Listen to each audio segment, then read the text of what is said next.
Megastar Chiranjeevi, Anil Ravipudi కాంబోలో ఒక cinema రాబోతుంది. ఈ క్రేజీ కాంబినేషన్పై ఫ్యాన్స్‌లో భారీ అంచనాలు ఉన్నాయి. తాజాగా వెంకటేష్‌తో సంక్రాంతికి వస్తున్నాం సినిమా విడుదల చేసి బ్లాక్ బస్టర్ కొట్టాడు అనిల్ రావిపూడి. తన కెరియర్‌లో వరుసగా 8 విజయాలు సాధించాడు. ఇప్పుడు 9వ విజయం కోసం చిరుతో కలిసి రాబోతున్నాడు. ప్రస్తుతం విశ్వంబర చిత్రం చేస్తున్న చిరంజీవి దీని తర్వాత అనిల్ రావిపూడితో ఒక ఫ్యామిలీ ఎంటర్‌టైనర్ చేయడానికి గ్రీన్ సిగ్నల్ ఇచ్చినట్టు సమాచారం. దర్శకుడిగా తన కెరీర్ ప్రారంభించినప్పటి నుండి అనిల్ రావిపూడి కెరీర్‌లో ఒక డిజాస్టర్ కూడా లేదు. పైగా ఎక్కువగా ఫ్యామిలీ స్టోరీస్, కామెడీ కథలతోనే ప్రేక్షకులను ఆకట్టుకున్నాడు.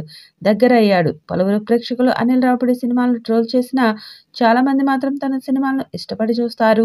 త్వరలోనే అధికారికంగా ప్రారంభం కాబోతున్నట్లు తెలుస్తుంది.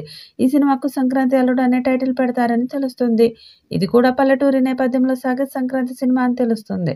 అందుకే ఈ చిత్రాన్ని కూడా 2026 సంక్రాంతికి విడుదల చేసేలా అనిల్ రావిపూడి ప్లాన్ చేస్తున్నాడట. ఇటీవల సంక్రాంతికి వస్తున్న ప్రమోషన్లలో భాగంగా డైరెక్టర్ అనిల్ రావిపూడి ఓ ఇంటర్వ్యూలో మాట్లాడుతూ మెగాస్టార్ను అందరూ ఎలా చూడాలని కోరుకుంటున్నారో అలాగే ప్రజెంట్ చేస్తానంటూ చెప్పుకొచ్చాడు. శ్రీకాంత్ వదిల ఒకలా చూపిస్తే నేను చిరంజీవిని ఇంకోలా చూపిస్తానని, ఫైనల్గా ప్రేక్షకులను మెప్పించడమే లక్ష్యంగా కథలు రాసుకుంటానంటూ చెప్పుకొచ్చాడు. మరి మెగాస్టార్తో అనిల్ ఎలాంటి సినిమా చేస్తాడో చూడాలి. అనిల్ రావిపూడి తర్వాత సినిమా 'సాహు' గార్పాటి నిర్మాణంలో మెగాస్టార్ చిరంజీవితో ప్రకటించిన సంగతి తెలిసిందే. ఇప్పటికే కథ ఓకే కాగా స్క్రిప్ట్‌కు సంబంధించిన డెవలప్‌మెంట్‌ల గురించి తాజాగా చిరు ఇంట్లోనే చర్చలు కూడా జరిగాయి.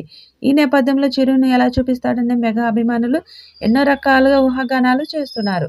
సంక్రాంతికి వస్తున్న ప్రమోషన్లలో భాగంగా వచ్చిన ఇంటర్వ్యూలో అనిల్ కొంత క్లారిటీ ఇచ్చే ప్రయత్నం కూడా చేశారు. వింటేజ్ చిరంజీవిని చూపించడమే కాకుండా ఆయనను తాను ఎలా చూడాలని కోరుకుంటున్నానో అలాగే ప్రజెంట్ చేస్తానంటూ చెప్పుకురావడం విశేషం.